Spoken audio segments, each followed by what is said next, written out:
Oggi venerdì 18 febbraio una grandissima manifestazione perché, come sapete, la ditta di Rescaldina, la Emerson, sta per chiudere, a fine anno chiuderà i battenti perché hanno deciso di trasportare alcuni dei reparti produttivi in Malesia e in Germania.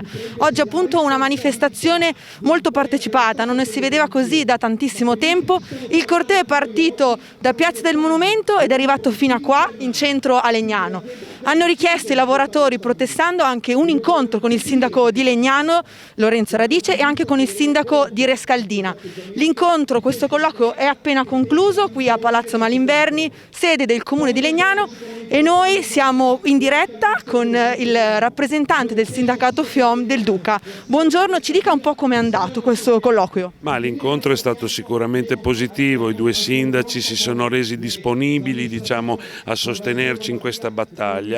La cosa che è emersa e interessante è che non si può parlare di crisi del settore o di questa azienda, ma di una scelta strategica dell'azienda di voler andare via solamente per fare più profitto, ed è chiaro che su questo le amministrazioni locali non sono d'accordo che venga portato via il lavoro, non sono d'accordo che finisca con la chiusura dello stabilimento, punto e basta. Quindi punteranno su tutti i tavoli istituzionali a far pesare il loro ruolo perché si facciano delle scelte di politica industriale per mantenere i posti di lavoro.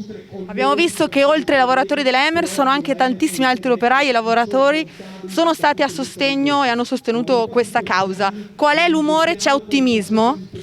Ma ottimismo c'è, perché c'è la voglia di volersi riscattare, di portare a casa un risultato che garantisca ai lavoratori e alle loro famiglie un futuro.